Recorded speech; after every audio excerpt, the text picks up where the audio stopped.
Recording in progress.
Cariustad.id, platform yang membantu menghubungkan umat dengan ustadz-ustazah yang ramah dan kompeten di seluruh Indonesia. Klik www.cariustad.id, lalu pilih jenis kegiatan yang sesuai dengan kebutuhanmu. Ada kajian keluarga, kajian kelompok, bimbingan personal, juga khutbah Jumat dan Hari Besar Islam. Tentukan lokasi kegiatan. Setelah itu klik dari sini. Direktori Cariustad.id akan menampilkan ustadz atau ustazah yang sesuai dengan filter pencarian. Anda juga bisa mencari tahu lebih detail mengenai ustadz atau ustazah yang akan dipilih. Karena tak hanya profil dan karyanya saja, ada juga akun sosial media dari ustadz atau ustazah tersebut. Setelah mantap menemukan ustadz pilihanmu, klik tab Kontak Ustadz. Cariustad.id untuk Islam yang rahmah dan kebaikan bagi semua.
Berbuat baik secara pribadi adalah hal yang positif.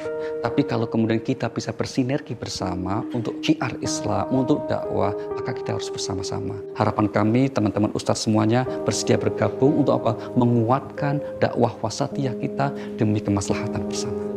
Demi kepentingan masyarakat, bangsa, dan agama kita untuk menjadi umat masyarakat bangsa yang selalu belajar dan selalu menjadi lebih baik di masa yang akan datang. Baik. Buat ustadz-ustadz yang lain yang juga sudah baik, insya Allah bergabunglah Cari Ustadz supaya apa? Kehidupan kita menjadi lebih baik. Mari sama-sama kita bergabung di sini di Cariustad.id karena disinilah kita akan menyebarkan Islam yang rahmatan lil alamin, Islam yang ramah, bukan Islam yang marah. Karena sekarang merupakan zaman digital di mana seseorang ini sangat mudah mengakses berbagai informasi di media sosial atau di media-media yang lainnya. Oleh karena itu sangat perlu bagi saya untuk bergabung supaya bisa berkontribusi, memberikan manfaat, menebar manfaat berupa ajaran-ajaran Islam yang damai dan moderat kepada sahabat-sahabat semuanya. Mari bergabung bersama kami. Insya Allah akan berkah. Ayo, sudah waktunya kita terjun ke masyarakat untuk berbagi ilmu kita. Cari ustadz.id. Cari ustadz.id. Cari ustadz.id. Cari ustadz.id. Cari ustadz.id. Cari ustadz.id. Cari ustadz.id. Insya Allah baiknya dari sini.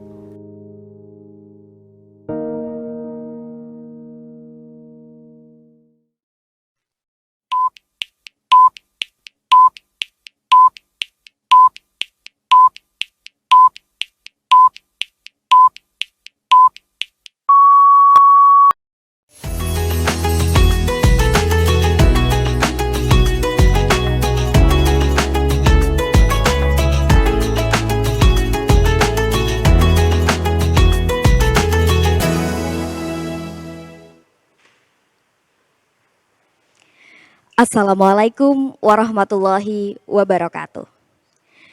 Bismillahirrahmanirrahim. Hamdan wa syukran lillah, wassalatu wassalamu ala rasulillah, wa ala alihi wa sahbihi wa man walah, amma ba'd. Yang kami hormati Menteri Agama Republik Indonesia, Bapak Kiai Haji Yakut Kholil Koumas. Yang kami hormati Profesor Dr. M. Quraish Shihab.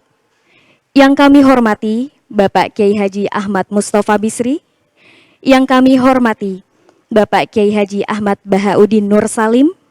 Yang kami hormati Bapak Kiai Haji Ali Nurdin. Yang kami hormati Dr. Muklis M. Hanafi, serta seluruh Ustadz dan Ustazah peserta First Annual Meeting of Islamic Dakwah yang dirahmati Allah Subhanahu wa Ta'ala. Segala puji bagi Allah Subhanahu wa Ta'ala yang telah mempertemukan kita di kebersamaan ini, di ruang virtual ini dalam agenda First Annual Meeting of Islamic Dakwah 2021 dengan mengambil tema dakwah Islam dan perubahan masyarakat di era digital. Dan alhamdulillah dapat menghadirkan para ulama sebagai narasumber ahli di bidangnya. Serta insya Allah agenda ini akan menjadi agenda kita tahunan.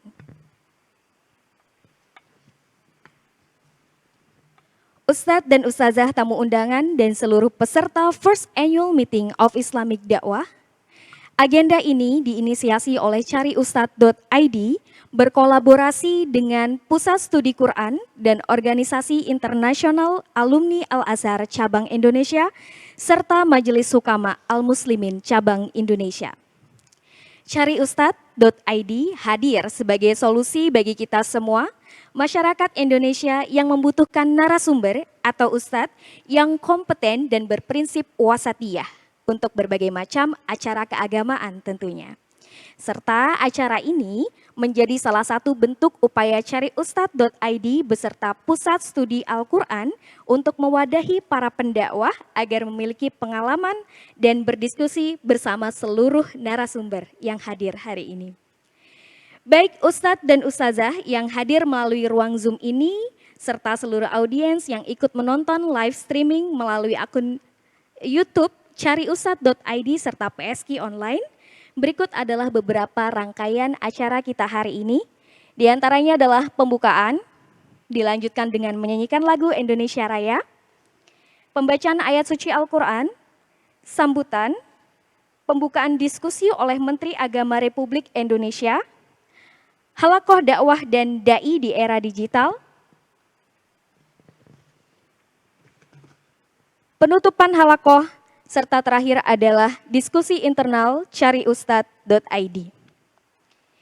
Baik, Ustadz dan Ustazah peserta First Annual Meeting of Islamic Dakwah, marilah kita langsung saja mulai agenda kita hari ini dengan bersama-sama membaca Ummul Kitab Al-Fatihah. A'udzubillahi minasyaitonirrajim. Bismillahirrahmanirrahim. Alhamdulillahirabbil alamin, arrahmanirrahim, maliki yaumiddin, iyyaka na'budu wa iyyaka nasta'in, ihdinas siratal mustaqim, siratal ladzina an'amta 'alaihim ghairil maghdubi 'alaihim waladdallin. Amin. Baik, selanjutnya adalah menyanyikan lagu Indonesia Raya. Untuk itu kami mohon kesediaan Ustadz dan Ustazah untuk dapat berdiri sejenak.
ustazah kami persilahkan duduk kembali.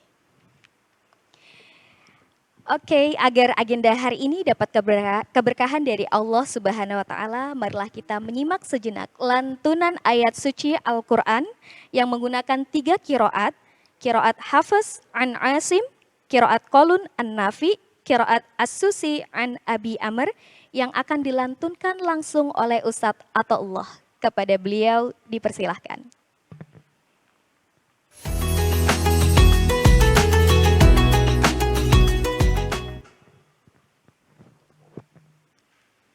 Assalamualaikum warahmatullahi wabarakatuh. A'udzu billahi minasy syaithanir rajim. Bismillahirrahmanirrahim. Ud'u ila sabili rabbika bil hikmati wal mau'izatil hasanati wajadilhum billati hiya ahsan. Inna rabbaka huwa a'lamu biman dhalla an sabilihi wa huwa a'lamu bil muhtadin. Inna rabbaka huwa a'lamu biman dhalla an sabilihi wa huwa a'lamu bil muhtadin. Ud'u ila sabil rabbika bil hikmati wal mau'izatil hasanati wajadilhum billati hiya ahsan. Inna rabbaka huwa a'lam biman dhalla an sabilihi wa huwa a'lam bil muhtadin. Sadaqallahul azim. Assalamualaikum warahmatullahi wabarakatuh.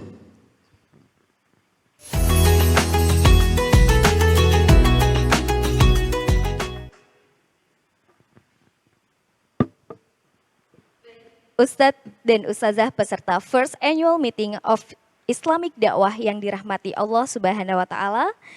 Sebelum kita mulai acara hari ini, kami persilahkan kepada Dr. Ali Nurdin MA selaku pimpinan cariustad.id untuk dapat memberikan kata sambutan sebagai penyelenggara First Annual Meeting of Islamic Dakwah 2021. Kepada Ustadz Ali Nurdin MA kami persilahkan.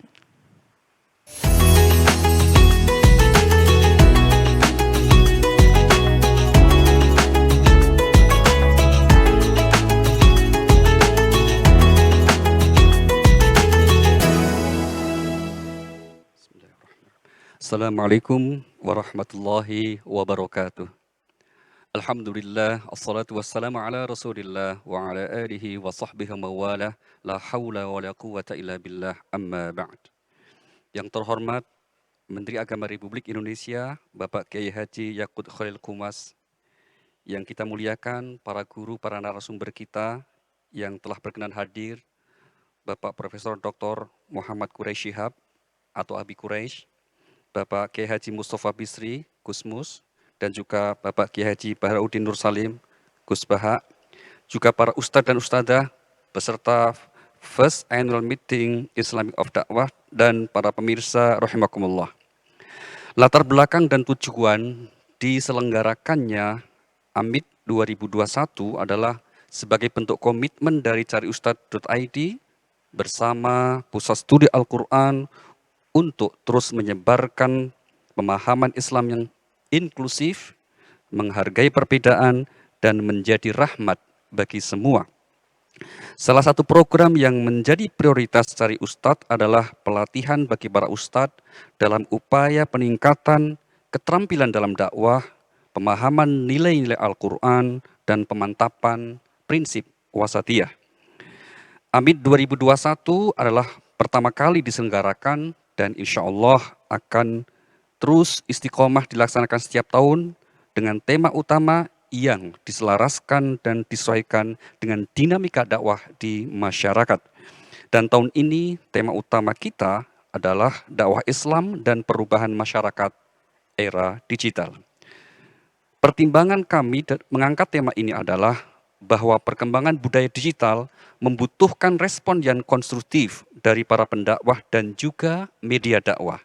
Mereka memiliki peran strategis untuk menjadi katalisator yang dapat menengahi narasi keagamaan yang bergulir di masyarakat digital, terutama pada media sosial yang jangkauan publiknya tidak terbatas.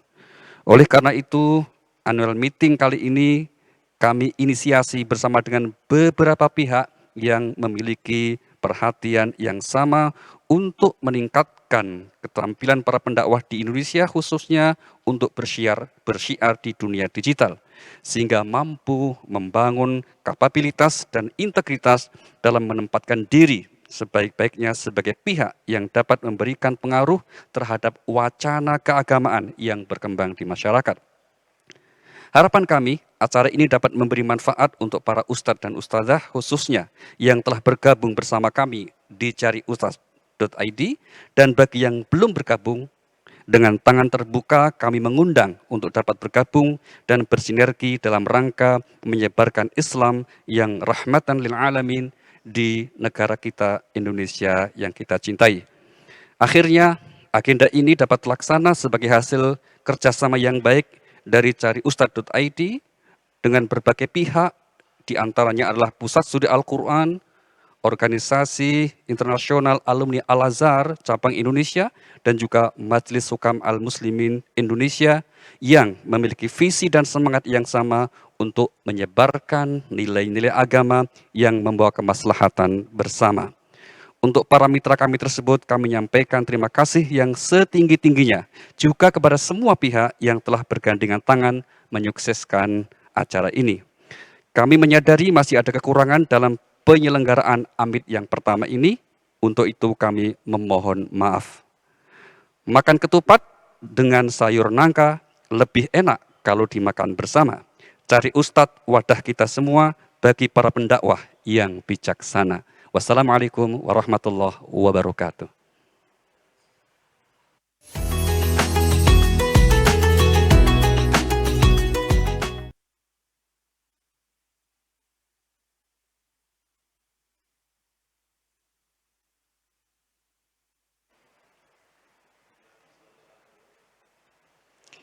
Kami ucapkan terima kasih kepada Dr. Ali Nurdin MA, baik Ustadz dan Ustazah serta seluruh peserta First Annual Meeting of Islamic Dakwah 2021. Agenda selanjutnya adalah sambutan yang sekaligus menjadi pembuka agenda diskusi kita hari ini yang akan dibawakan oleh Menteri Agama Republik Indonesia dengan tema dakwah Islam dan perubahan masyarakat era digital. Kepada yang terhormat Bapak Kiai Haji Yakut Olil Qaumas, kami persilahkan.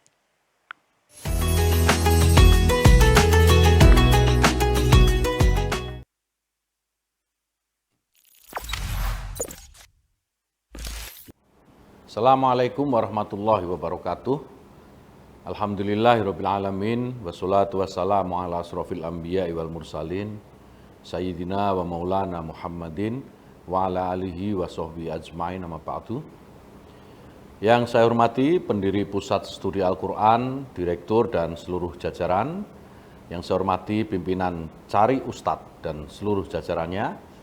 Yang saya hormati pimpinan Organisasi Internasional Alumni Al-Azhar Cabang Indonesia dan seluruh jajaran. Yang saya hormati seluruh narasumber, panitia, undangan, dan seluruh peserta Annual Meeting of Islamic Dakwah yang pertama. Juga tentu saja hadirin sekalian para peserta halakoh dakwah dan seminar internasional yang berbahagia. Dakwah adalah bagian yang integral dan tidak terpisahkan dalam Islam. Bagi umat Islam, dakwah adalah representasi sikap dan perilaku sehari-hari, sebagaimana Rasulullah telah memberikan teladan dalam berdakwah secara santun, kontekstual, dan menjunjung tinggi akhlak mulia. Demikian juga para wali songo yang mampu mengubah Nusantara tanpa kekerasan sedikit pun. Oleh karena itu sudah sepatutnya kredibilitas dan kapasitas para dai, ustadz dan mubaligh perlu untuk terus ditingkatkan. Nabi Muhammad SAW mewajibkan umatnya untuk terus belajar. Oleh karena itu para dai, ustadz dan mubaligh selaku penerus para nabi adalah kelompok orang yang lebih wajib untuk terus belajar. Penyelenggaraan halakoh dakwah ini menjadi salah satu tempat belajar bersama. Meskipun hanya 1 hingga 2 hari, tetapi kita harus memanfaatkannya dengan sebaik-baiknya. Tema yang diangkat, dakwah Islam dan perubahan masyarakat era digital, sangat relevan dan penting, mengingat tantangan dakwah Islam semakin luas di tengah situasi pandemi dan era disrupsi seperti sekarang ini. Saya mengucapkan selamat berseminar dan berhalakoh. Semoga Allah SWT senantiasa meridhoi aktivitas kita. Amin ya rabbal alamin. Assalamualaikum warahmatullahi wabarakatuh.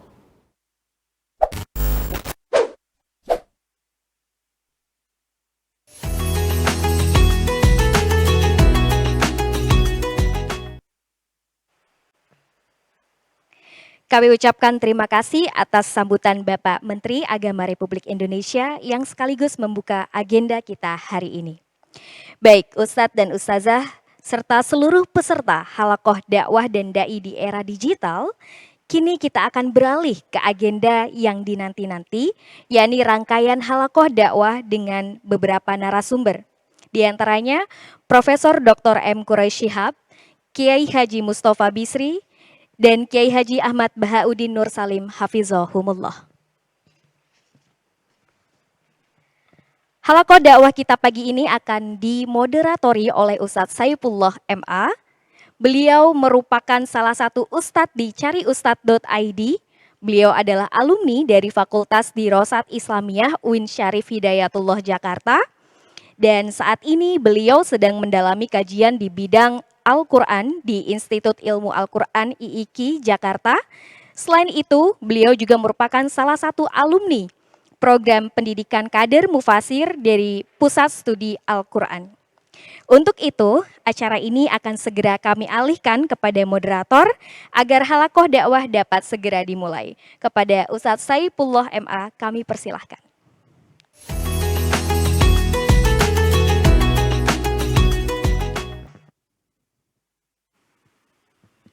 Assalamualaikum warahmatullahi wabarakatuh. Alhamdulillah wassalatu wassalamu ala rasulillah wa ala alihi wa ashabihi wa mawala. Alhamdulillah pada pagi hari ini saya sangat berbahagia karena kita kehadiran 3 guru bangsa. Yang pertama adalah Profesor Dr. Muhammad Quraish Shihab, yang kedua adalah Kiai Haji Ahmad Mustafa Bisri, dan yang ketiga adalah Kiai Haji Ahmad Bahauddin Nur Salim yang akrab disapa dengan Gus Baha. Insya Allah pada pagi hari ini saya akan memperkenalkan ketiga orang narasumber. Yang pertama adalah Kiai Haji Ahmad Mustafa Bisri. Beliau kerap disapa sebagai Gus Mus. Lahir di Rembang 10 Agustus 1944. Beliau merupakan pengasuh pondok pesantren Taman Pelajar Islam Raudhatul Thalibin. Beliau mendirikan komunitas Keluarga Mata Air. Beliau juga aktif sebagai seorang penulis.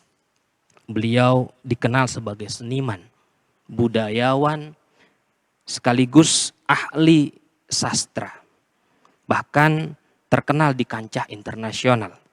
Pernah menghadiri undangan di Irak, Mesir, Kuwait, Saudi Arabia, Jerman, Perancis, Spanyol, Malaysia, dan berbagai negara lainnya. Gus Mus juga seorang pelukis, seorang kaligrafer yang karyanya sudah tampil di berbagai pameran. Beliau juga merupakan salah satu kiai yang sangat dihormati di Nahdlatul Ulama. Beliau adalah Rais Am PBNU di masa 2015. Yang kedua, akan saya perkenalkan Gus Baha. Beliau yang mendapat predikat sebagai dai moderat pada tahun 2020 oleh Asosiasi Dai-Daiyah Indonesia. Kiai Haji Ahmad Bahauddin Nur Salim yang dikenal dengan Gus Baha ini lahir juga di Rembang pada tahun 1970, tepatnya 15 Maret. Gus Baha adalah putra dari pasangan ulama ahli tafsir, Kiai Haji Nur Salim Al-Hafidh dan Hajah Yohanith Nur Salim. Gus Baha sejak masa kecil sudah belajar dan menghafal Al-Quran langsung dari ayahnya.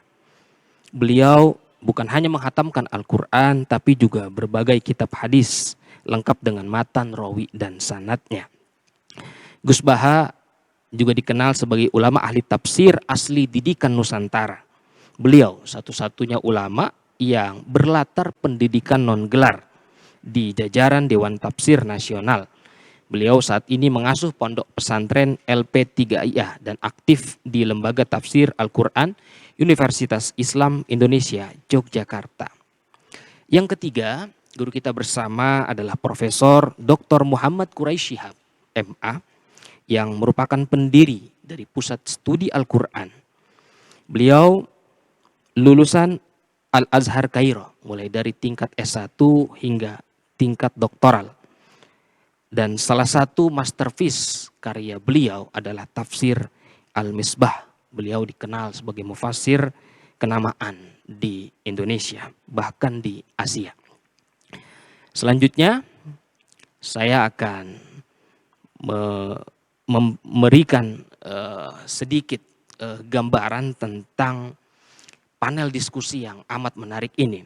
Jika kita lihat berdasarkan data di World Bank, kita tahu penduduk Indonesia rata-rata 6 jam sehari menghabiskan waktu di dunia maya. Dan untuk kelompok usia dari 16 sampai 25 itu lebih dahsyat lagi. Karena anak-anak ini, remaja ini menghabiskan waktu hingga 9 jam di dunia digital. Maka kita perlu menanamkan nilai-nilai moderasi, dakwah yang rahmatan lil alamin kepada mereka. Karena sepertiga dari waktu mereka, kalau hidup 18 jam sehari, maka sepertiganya dihabiskan di dunia maya. Kalau yang 9 jam maka bisa dikatakan 50% itu dihabiskan waktunya di dunia digital. Maka penduduk Islam yang terbesar di dunia, yang punya semangat keagamaan tinggi, punya religius yang sudah mapan, maka ini memerlukan sebuah nilai moderasi yang ditanamkan. Oleh karenanya agama menjadi tolok ukur, menjadi bahan pertimbangan dan sumber motivasi bagi kehidupan kita. Dan untuk itu kita akan menghadirkan 3 orang narasumber yang akan berbicara tentang tantangan dai di era digital. Yang pertama, kita akan menghadirkan Kiai Haji Ahmad Mustafa Bisri. Saya akan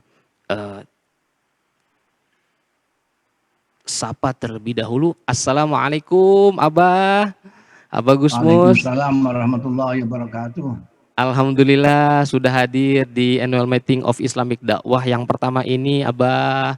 Terima kasih atas kesediaan waktunya.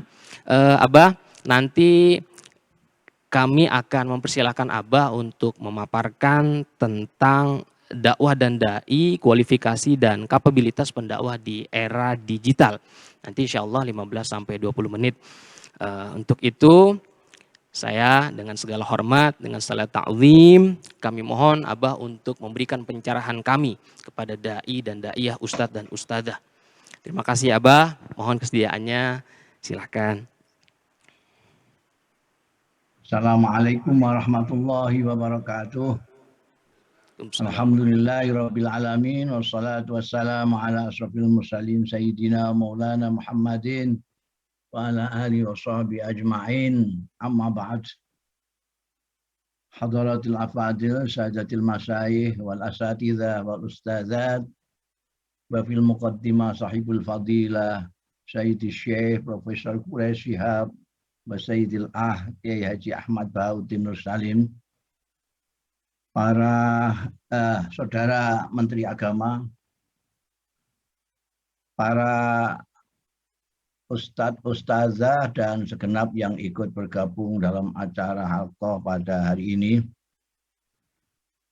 Pertama-tama saya harus memanjatkan puji syukur kehadirat Allah Subhanahu wa Ta'ala yang telah memperkenankan saya ikut hadir, meskipun mungkin hanya sebentar. Saya bisa bergabung, saya bisa berjumpa dengan Profesor Quraish, Gus Baha, meskipun secara daring seperti ini.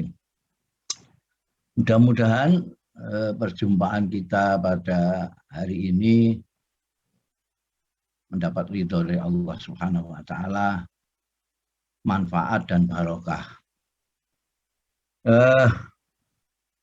Saya hanya sedikit karena nanti yang mungkin luas itu Gus Baha sama Abi Quraish. Ya, saya sedikit saja bahwa kalau kita bicara soal dakwah itu biasanya orang terus teringat kepada surat Nahl ayat 125 itu. Utu tadi yang dibaca oleh mukri kita. Utu ila sabili rabbika. Utu ila sabili rabbika bil hikmati wal mau'izatil hasanati wajadil umbil. Ini apa semua lah ustaz-ustaz itu, ustazah itu apa semua. Nah, di sana ada utu yang kemudian dimaknai sebagai dakwah. Kita kadang-kadang tidak membedakan antara dakwah sama amal ma'ruf nahi mungkar. Padahal kalau lihat dari bahasanya, dakwah itu mengajak. Kalau mengajak itu ada nuansa membujuk, ada kehalusan. Kalau amal itu dari bahasanya sudah perintah, nahi mungkar. Maka menarik kalau kita bawa ke surat Ali Imran itu, wal takun minkum ummat yad'una ilal khair baru wa ya'muruna bil ma'ruf wa yanhauna 'anil munkar. Itu yang pertama. Yang kedua, ila sabili rabbika. Di dalam ayat ini tidak disebutkan mutaaddinya kepada siapa, yang diundang, diajak itu siapa. Tidak ada. Makanya kalau kita baca terjemahan Quran Kemenak itu ada kurungnya, ajaklah dalam kurung manusia. Sebetulnya tidak perlu kurung itu ya, itu firman-Nya Allah itu sudah sangat sastra sekali. Jadi ud'u ila sabili rabbika itu sudah menjelaskan siapa yang diajak itu siapa. Ajaklah naik mobil, itu adalah orang yang belum naik mobil. Ajaklah naik bis, adalah orang yang belum naik bis. Ajaklah ke jalan Tuhanmu ya, yang tidak ke jalan Tuhan, itu yang diajak. Jadi, jalan sabili rabbika. Ini ada yang secara gampang-gampangan harus dimaknani agama gitu aja. Sabili rabbika ya adalah agama. Tidak dijelaskan juga agama itu apa gitu. Kemudian bil hikmati. Bil hikmati itu kalau kita lihat tafsir-tafsir, kebanyakan al-hikmah itu dimaknai Al-Quran atau sunnah, atau yang lebih umum wahyu Allah Subhanahu wa Ta'ala. Belakangan baru al-hikmah itu dimaknai bijaksana. Sebetulnya sama saja. Al-Quran, sunnah, wahyu Allah itu ya bijaksana. Maka kalau kita mengajak fisabili rabbika dengan Al-Quran, dengan sunnah, itu artinya dengan bijaksana. Bermau'izatul hasanah sudah jelas ya. Sekarang topik kita ini untuk mengajak ila sabili rabbika dalam kondisi masyarakat yang seperti sekarang, tadi disebut era digital. Yang mungkin menjadi cobaan kita ya, itu adalah orang-orang yang ahli digital, ahli IT. Itu begitu tidak paham tentang sabili rabbika. Sementara yang paham dengan sabili rabbika, banyak yang tidak paham tentang digital ini, tentang IT ini. Ini menjadi cobaan bagi kita. Karena itu saya sangat respect sekali dengan gagasan ini, bagaimana kita melakukan dakwah dalam era yang seperti sekarang. Terutama kita punya dai-daiyah, punya ustadz, ustazah yang secara visi, misi, dan pengetahuannya sangat mulia, cukup. Tapi kalau tidak memahami tentang IT ini, itu kalah dengan mereka yang asal bicara, nyuwun sewu, artinya menurut istilahnya Gus Bah tidak bersana, tidak pakai ilmu segala macam, tapi mereka ahli dalam menyampaikan, sehingga orang-orang milenial ini tertarik sekali dengan cara mereka menyampaikan di medsos misalnya. Nah, ini sekarang kita lihat saja, cuma Profesor Bres dan Gus Bah itu pun tidak beliau sendiri itu. Itu ada santri-santrinya banyak sekali yang membikinkan konten-konten di media sosial. Gus Bah sendiri itu HP aja enggak punya kok. Gus Bah HP aja enggak punya. Jadi tapi untungnya karena beliau itu santri-santrinya banyak yang ahli IT. Jadi kita punya pilihan dua itu untuk menjawab topik ini ya. Atau kita sendiri memahami IT itu dengan baik, atau kita punya santri-santri yang bisa mengangkat dakwah kita yang sudah jelas lah rahmatan lil alamin itu. Jadi kalau bukan rahmatan lil alamin ya bukan dakwah lah, gitu aja. Kita anggap saja kalau dakwah itu ya rahmatan lil alamin, kalau tidak ya enggak. Karena dakwah itu tadi bil hikmati, artinya ikut Kanjeng Rasul Shallallahu Alaihi Wasallam. Kalau ustadz, ustazah, kiai, ulama, dai, daiyah tidak ikut Kanjeng Nabi Muhammad Shallallahu Alaihi Wasallam, lalu bagaimana? Karena ada salah satu mufasir yang memaknai hikmah itu omongan dengan lakunya sama gitu.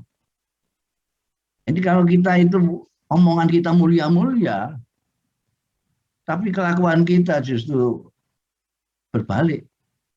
Kalau tidak gitu aja bagus. Jadi kita ngajak mulia, kita terus diam saja, itu enggak apa-apa.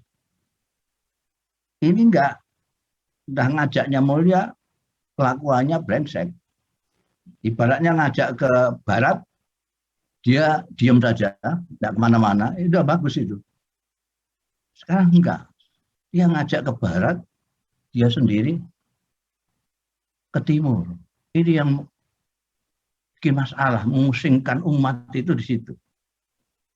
Nah kalau dia memang ingin menyampaikan ajaran-ajaran Rasulullah Shallallahu Alaihi Wasallam untuk menuju ke Allah, ya caranya juga, metodenya juga sesuai dengan Rasulullah. Seperti yang kita ketahui, Kanjeng Rasul Shallallahu Alaihi Wasallam dakwahnya komplit itu, tidak hanya dengan lisan, perilakunya juga mengajak, bahkan kehadirannya sendiri mengajak, menarik hati. Jadi Kanjeng Nabi diam saja itu sudah mengajak karena kedirian beliau memang menarik. Maka kalau kita mau mengajak orang untuk sabili rabbika yang menarik itu, sedangkan kita tidak menarik. Emang gimana orang mau ikut? Jadi yang pertama kita kuatkan itu bahwa untuk menjadi da'i ilal khair, kita harus tahu khair itu, kita mengajak kepada sabili rabbika, kita harus paham betul kepada sabili rabbika, jalan ke Allah itu apa. Makanya saya bersyukur sekali ada program cari ustadz itu luar biasa, itu bagus sekali. Jadi orang tidak akan kebingungan, apalagi di dalam cari ustadz itu riwayat dai-dai, ustadz-ustadz itu disebutkan, nanti kita bisa memilih. Yang penting kita tidak asal comot, buka Google, lalu mendengarkan siapa saja tanpa melihat ini yang bicara siapa, apakah punya kemampuan. Saya kadang-kadang berpikir untuk mencari ustadz yang betul-betul itu, kiai yang betul-betul, ulama yang betul itu sebetulnya gampang sekali ya. Jadi ditanya saja, ustadz-ustadz itu ditanya, bikin angket. Setujukah Anda ada sertifikasi ustadz dakwah? Itu kalau jawabannya tidak, itu insya Allah itu sudah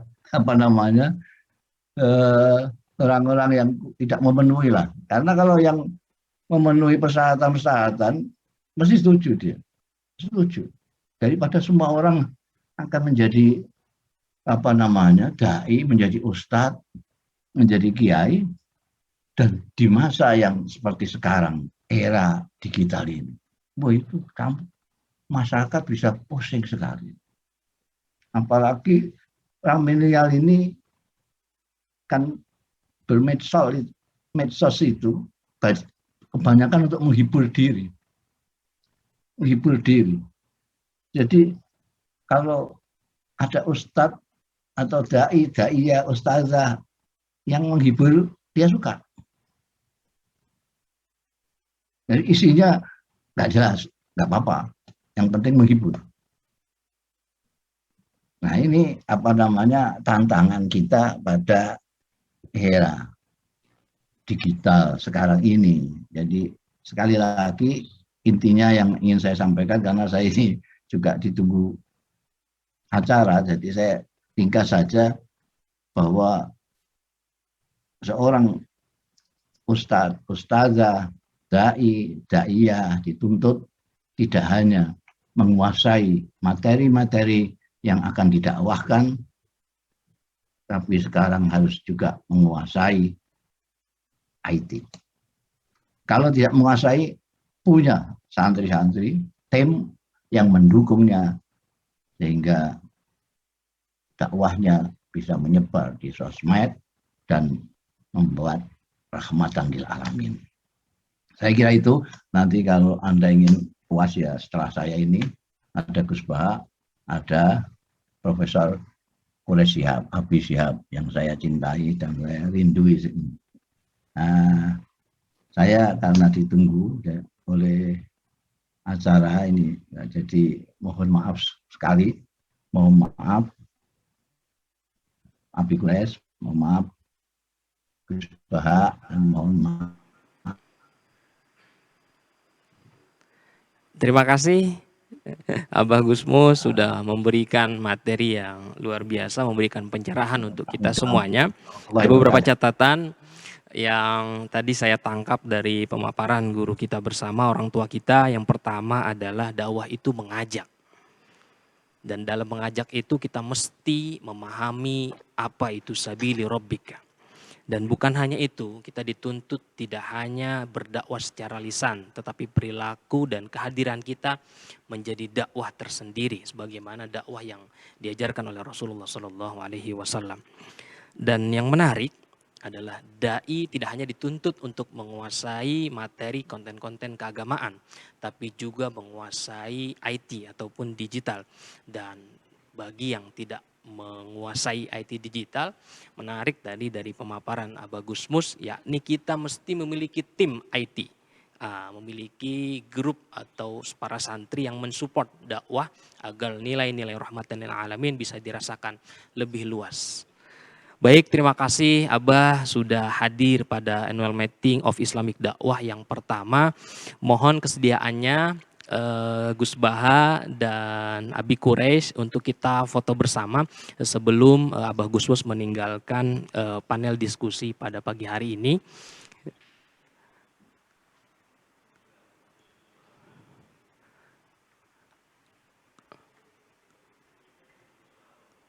Oke, baik, kita akan foto bersama untuk sesi kali ini. Mudah-mudahan nanti perjalanan Abah Gusmus senantiasa lancar. Kita doakan beliau dalam keadaan sehat walafiat dan dalam perlindungan Allah Subhanahu wa taala. Alhamdulillah sudah hadir guru kita bersama, Abi Quraisy. Kita foto bersama.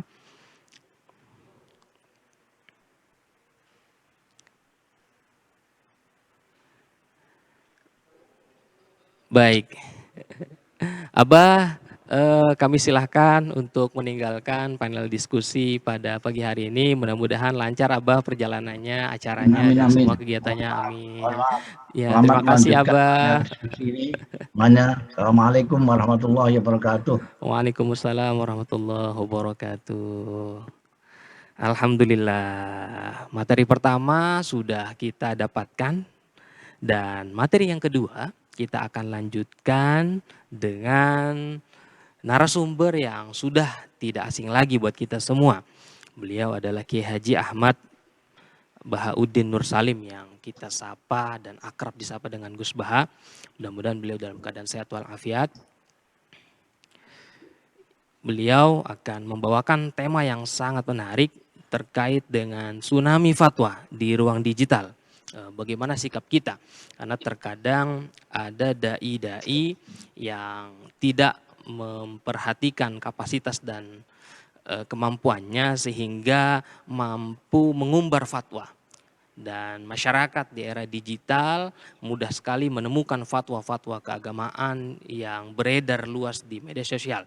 Lalu bagaimana sikap kita menghadapi fatwa-fatwa yang mudah kita hirup di ruang digital di saat ini?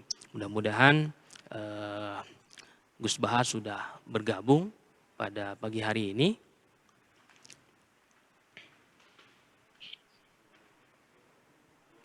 Oke, karena Gus Baha belum bisa bergabung, baik kita akan lanjutkan dengan narasumber ketiga dengan Profesor Dr. Muhammad Quraisy Shihab MA yang merupakan pendiri Pusat Studi Al-Quran, guru kita, orang tua kita, Abi Quraisy. Assalamualaikum Abi Quraisy.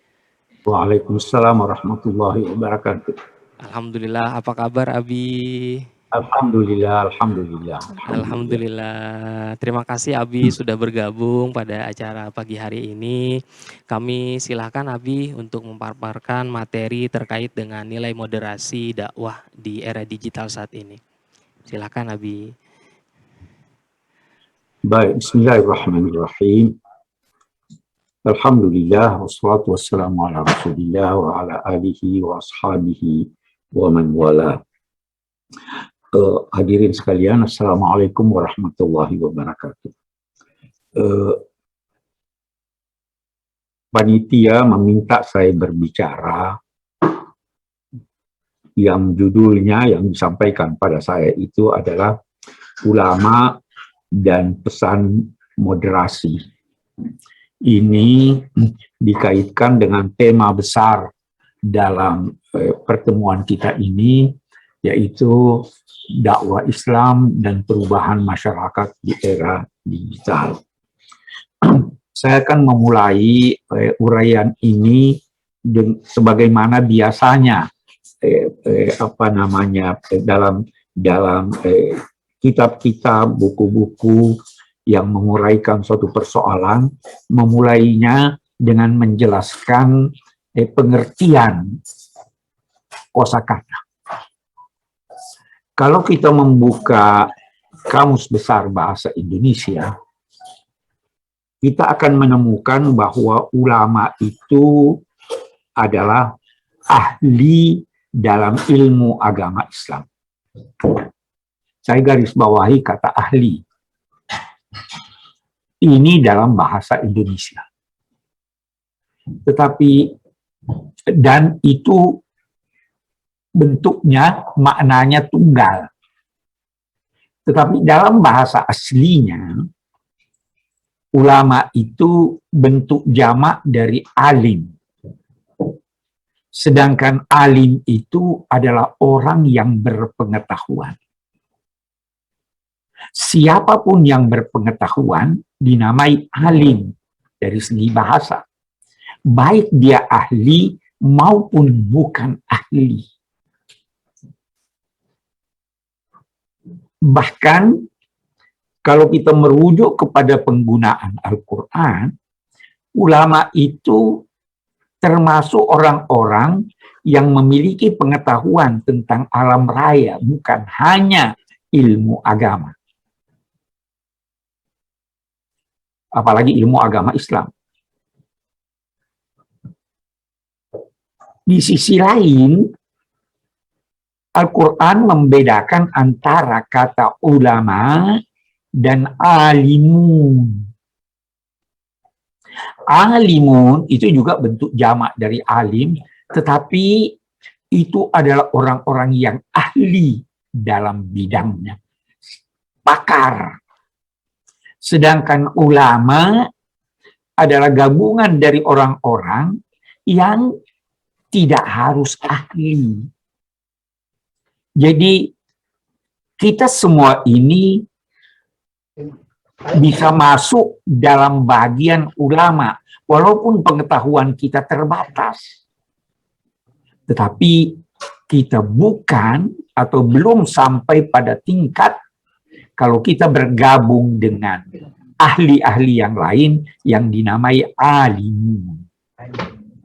Itu satu yang saya ingin garis bawahi untuk kemudian melihat pesan yang ingin disampaikan atau yang diamanatkan oleh panitia untuk saya berbicara menyangkut pesan moderasi beragama ini. Sekarang begini, pesan ini timbul lagi pertanyaan. Apakah ingin ditujukan kepada ulama? Ataukah ulama itu yang dituntut untuk berpesan kepada jamaahnya, khususnya dalam bidang moderasi beragama? Dua-duanya bisa. Dan saya akan garis bawahi kedua-duanya. Kita-kita ini yang memiliki pengetahuan agama atau pengetahuan apapun, jangan pernah merasa telah tahu segalanya. Kita masih harus belajar. Imam Malik dikunjungi oleh rombongan dari Maroko ke Madinah, mengajukan sekian puluh pertanyaan, yang dijawabnya hanya 8 pertanyaan. Sisanya beliau berkata, saya tidak tahu. Karena itu, la a'lamu nisfal ilm. Tidak tahu itu sudah merupakan setengah dari pengetahuan. Paling tidak, Anda sudah tahu diri Anda bahwa Anda tidak tahu. Nah, ini pesan pertama, apalagi bagi ulama dalam pengertian orang yang masih belum ahli. Yang ahli aja berkata demikian. Itu yang pertama.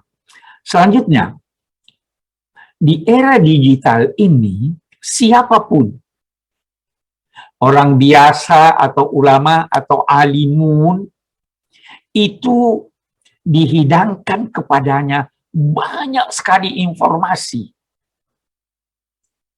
yang benar dan yang salah, yang baik dan yang buruk, yang memiliki akurasi atau tidak. Apa pesan kepada ulama atau kepada kita semua ini. Pesan para ahli, la takun kahatibil lail. Jangan menjadi seperti orang yang mengumpul kayu bakar di malam hari. Apa maksudnya? Mengambil segala sesuatu tanpa melakukan penelitian. Ini benar atau tidak? Ketika saya menjadi pembimbing haji, saya menyampaikan kepada jamaah yang turun di Muzdalifah untuk mengambil batu. Saya katakan, hati-hati mengambil batu. Jangan sampai itu kotoran binatang yang telah membeku dan mengeras. Sayyid Muhammad Rashid Ridha dalam buku tafsirnya Al-Manar menyatakan Imam Suyuti yang begitu hebat, yang sangat terkenal di mana-mana termasuk di Indonesia, tidak jarang melakukan apa yang beliau namai Hatibul Lail, mengumpul saja apa yang didapatinya lalu mencantumkannya dalam buku-bukunya. Karena itu katanya kita harus sangat kritis. Nah, pesan pertama saya kepada para ulama, kepada para asatidzah, kepada para dai adalah jangan menjadi Hatibul Lail. Jangan semua apa yang Anda dapatkan di internet Anda ambil, Anda sampaikan tanpa melakukan penelitian. Dan dengan demikian, kalau itu dilakukan, Anda menjadi penyebar dari kebohongan, penyebar dari kepalsuan, penyebar dari hal-hal yang bertentangan dengan agama. Ingatlah, inna sam'a wal basara wal fuad kullu ulaika kana anhu mas'ula. Itu pesan kepada ulama, dan tentu lebih-lebih lagi yang tidak punya pengetahuan. Dan alangkah banyaknya sekarang kita ini sekedar mengambil tanpa merujuk kepada sumber-sumber yang dapat dipertanggungjawabkan. Hal kedua yang saya ingin kemukakan dalam konteks pesan ini adalah pesan moderasi. Moderasi, banyak istilah yang digunakan sebagai gambaran dari moderasi. Tetapi dalam konteks ustaz dan ustazah, saya ingin mengangkat bahwa ulama, muballigh, ustazah dan ustazah itu mestinya sebagai pewaris Nabi. Al-ulama warathatul anbiya. Yang diwariskan kepada mereka itu kitab suci. Karena nas ummatan wahidah. Fa ba'atsallahu an-nabiyyina mubashshirina wa munzirin wa anzala ma'ahumul kitab liyahkuma bainan nasi fima ikhtalafu fihi. Kenapa Allah menurunkan kitab suci kepada para nabi itu? Agar supaya para nabi itu, para rasul itu melalui kitab suci dapat memberi putusan terhadap perbedaan-perbedaan manusia. Jadi, ulama yang menjadi pewaris Nabi ini harus berfungsi mewarisi kitab suci dan berfungsi sebagai orang-orang yang memberi solusi bagi problema-problema masyarakat. Bukannya menjadi problema masyarakat. Memang Al-Quran ada menyatakan bahwa summa awrasnal kitab alladziina astafaina min ibadina faminhum zalimun li nafsihi wa minhum muqtasid wa minhum sabiqun bil khairat. Kami mewariskan kitab ini kepada orang-orang yang kami pilih dari hamba-hamba kami. Mereka itu ada 3 kelompok. Zalimun li nafsihi, kedua muqtasid, dan ketiga sabiqun bil khairat. Kita lihat ketiganya dipilih Allah, diwariskan kepadanya kitab suci. Ketiganya, kata Ibnu Katsir, ketiganya itu baik. Hanya ada yang sangat amat baik, itulah sabiqun bil khairat. Ada yang pertengahan, muqtasid. Ada yang biasa-biasa saja. Nah, dalam konteks memahami moderasi ini, saya ingin menggarisbawahi kesalahpahaman yang boleh jadi muncul ketika kita memahami moderasi dalam pengertian wasatiyah. Apa itu? Biasa orang berkata wasat di tengah. Sebenarnya moderasi itu bukan di tengah. Kalaupun Anda akan memahami moderasi dalam pengertian di tengah, maka jangan memahaminya dalam arti pertengahan matematis. Ayat yang kita bacakan ini ada 3 tingkat. Zalimun li nafsihi, muqtasid, dan sabiqun bil khairat. Apakah moderasi itu yang di tengah? Atau kita dituntut untuk sabiqun bil khairat? Kita dituntut untuk sabiqun bil khairat. Bukan di tengah itu. Walaupun kalau tidak dapat mencapai yang tertinggi, yang di tengah. Kalau tidak dapat di tengah setelah kita berusaha, yang zalimun li nafsihi. Tapi ingat, itu dinamai zalimun li nafsihi. Mengapa zalimun li nafsihi? Karena dia telah diberi secercah ilmu, dia telah diberi kesadaran tentang kehadiran kitab suci yang tujuannya menjadi solusi bagi problema-problema masyarakat, tetapi itu dia tidak gunakan dengan baik. Jadi sekali lagi, moderasi bukan berarti pertengahan. Moderasi adalah yang terbaik. Itu sebabnya Al-Quran menyatakan untuk apa itu wakadzalika ja'alnakum ummatan wasatan, bukan umat pertengahan. Wasat itu berarti yang terbaik. Itu sebabnya kata-kata wasat mempunyai makna yang terbaik. Qala awsatuhum, berkata itu yang berbicara tentang ashabal jannah. Laula alam aqul lakum laula tusabbihun. Awsatuhum bukan berarti yang di tengah, usianya di tengah, tidak tua, tidak muda. Yang terbaik di antara mereka. Itu, nah. Jadi, dalam era digitalisasi ini, kita harus mencari yang terbaik apabila kita ingin menerapkan moderasi beragama. Nah, di sini tadi Gus Mus ada menyinggung bahwa itu dakwah apa itu ayatnya, ud'u ila sabili rabbika bil hikmati wal mau'izatil hasanah wajadilhum billati hiya ahsan. Nah, kita lihat apa itu hikmah. Banyak tadi Gus Mus sudah dijelaskan, saya ingin menambahkan salah satu yang cukup populer juga arti hikmah itu adalah amal ilmiah dan ilmu amaliyah. Kalau Anda ingin menerapkan moderasi dalam era ini, maka lakukanlah sesuatu itu dalam bentuk amal, tetapi yang bersifat ilmiah.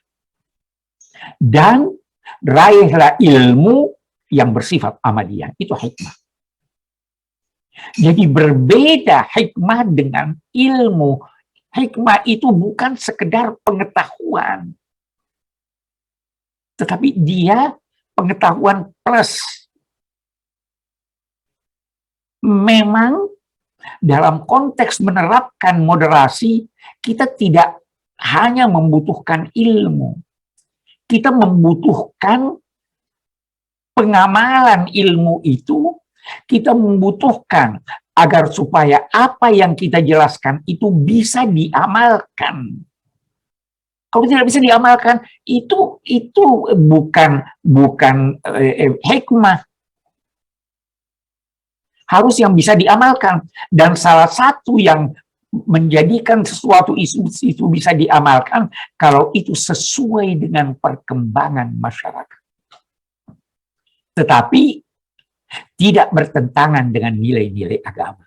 Itu dakwah, itu moderasi. Kita ingin menerapkan itu. Karena itu, berpagi-pagi, ulama-ulama kita pada masa lampau itu telah menggarisbawahi bahwa bisa sangat keliru seseorang apabila hanya membuka buku-buku lama dan memberikan jawaban terhadap pertanyaan-pertanyaan orang-orang pada masanya, jawaban yang sama dengan jawaban ulama-ulama terdahulu. Itu bisa lebih berbahaya, kata Ibnul Qayyim, daripada seorang dokter yang memberi obat seseorang karena gejala penyakitnya demam, lalu Anda datang memberi obat yang sama kepada orang lain yang gejala penyakitnya juga demam, tetapi bukan penyakit yang diderita oleh yang lain. Bahayanya begitu. Karena itu, fatwa, dakwah harus selalu melihat kondisi siapa yang dihadapi, masyarakat yang dihadapi. Imam Ghazali berkata, 2 orang yang datang kepada Anda bertanya, bolehkah saya berenang? Maka jangan sekali-kali langsung berkata boleh atau tidak boleh. Karena boleh jadi si A kepadanya Anda berkata boleh, dan kepada si B Anda berkata tidak boleh. Kenapa si A boleh? Setelah Anda ketahui bahwa dia pandai berenang. Kenapa si B tidak boleh? Setelah Anda ketahui bahwa dia tidak pandai berenang. Itu hikmah. Begitulah dakwah. Al-Quran menarik itu, coba dibuka nanti di surat Ar-Ra'd ayat 17. Allah ada melukiskan dakwah di sana. Anzala minas sama'i ma'an. Allah menurunkan dari langit air hujan. Fasahat audiyatun biqadariha. Maka mengalirlah air itu di lembah-lembah sesuai dengan kadar lembah itu. Berapa kadar yang dapat ditampungnya? Jangan lebih. Kalau lebih banjir. Sesuaikan kadarnya dengan air yang Anda berikan. Air itu adalah tuntunan agama. Sesuaikan tuntunan agama yang Anda sampaikan itu sesuai dengan kadar. Ada orang yang kadarnya, wadah hatinya, pikirannya lebar. Anda boleh memberikan kepadanya yang banyak. Ada yang sempit. Nah, jadi kalau apa yang disampaikan pada masa lalu sesuai dengan keadaan masa lalu dan masih sesuai dengan keadaan sekarang, itu kita ambil. Itulah yang dinamai al-muhafadzah al-qadim as-salah. Tetapi kalau sudah tidak sesuai, maka kita mengambil apa yang sesuai, kita menghidangkan apa yang sesuai. Jelas bahwa era digitalisasi sekarang ini jauh berbeda dengan era masa lampau. Kita perlu menerapkan moderasi itu. Nah, dalam konteks menerapkan moderasi, ada ud'u ila sabil rabbika bil hikmati wal mau'izatil hasanah. Saya tidak akan teruskan al mau'izatil hasanah, tetapi jadilhum billati hiya ahsan. Dia tidak katakan jadilhum bil hasan, billati hiya ahsan. Dalam konteks moderasi, kita seringkali mendapati orang-orang yang tidak sependapat dengan kita. Baik, mari kita berdiskusi.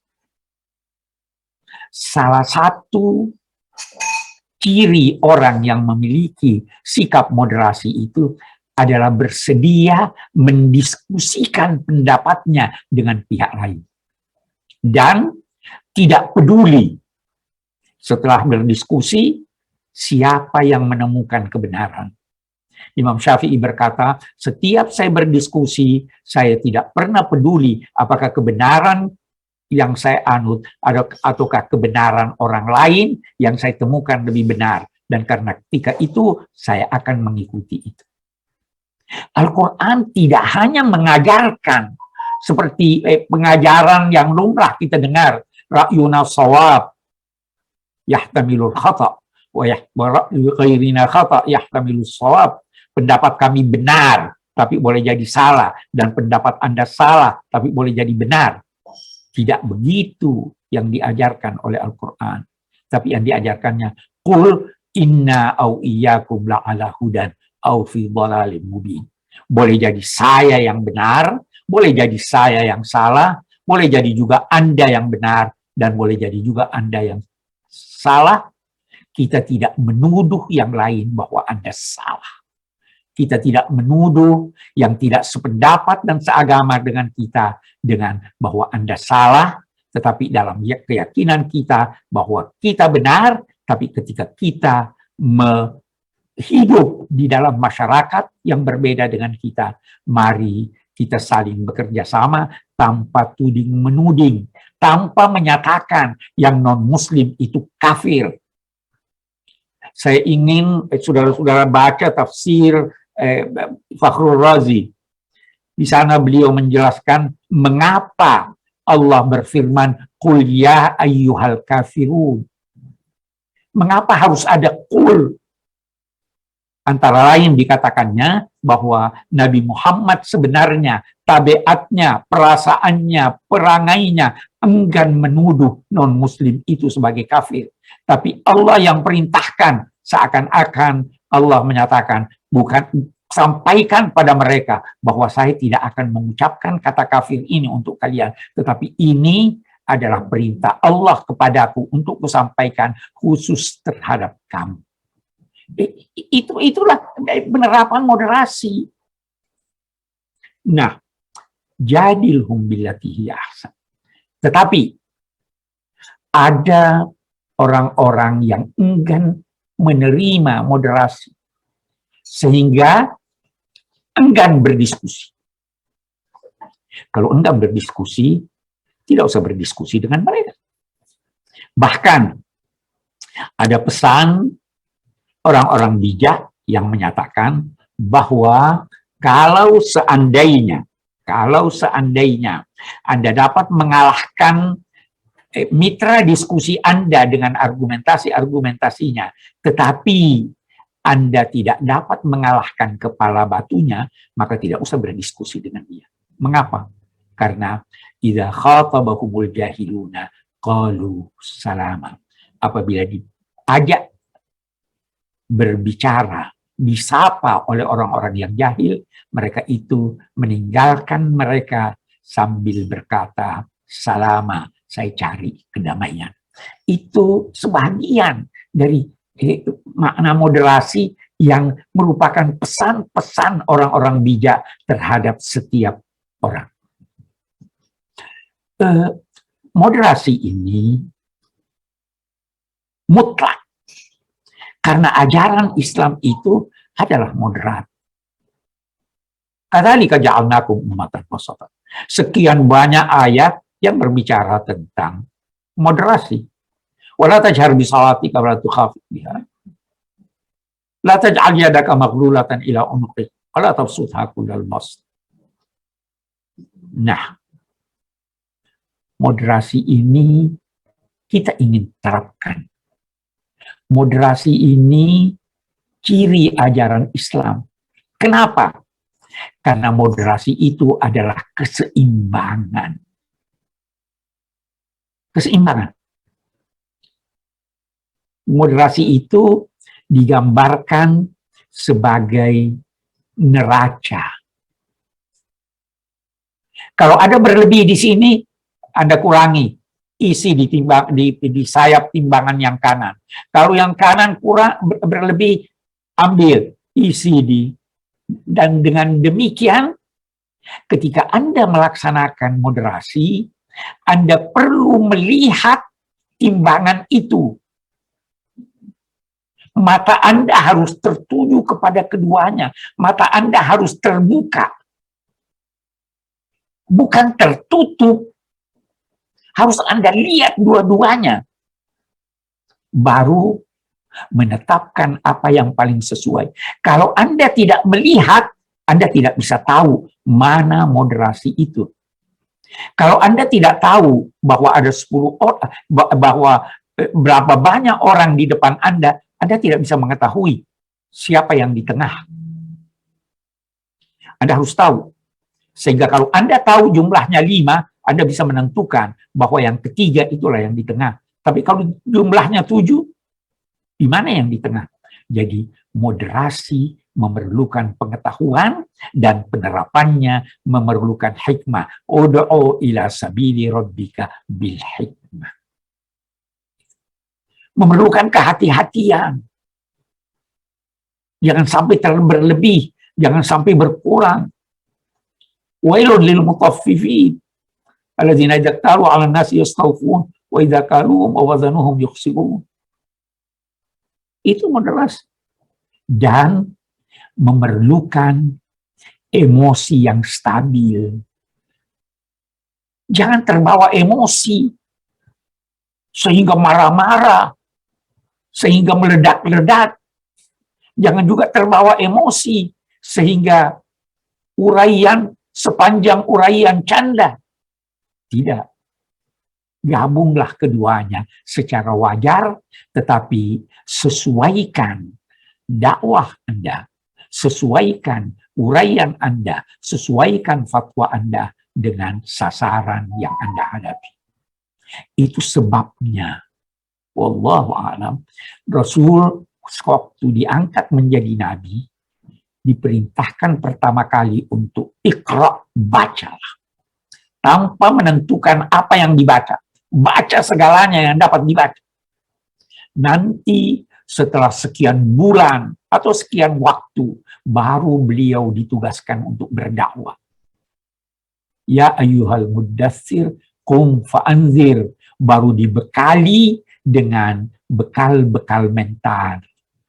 Rabbaka fakabbir, wa thiyabaka fatahhir, warrujsa fahjur, wala tamnun tastakthir. Itu barangkali pesan yang perlu kita sadari dalam konteks menerapkan moderasi ini di era digital. Mudah-mudahan ada manfaatnya. Wassalamualaikum warahmatullahi wabarakatuh.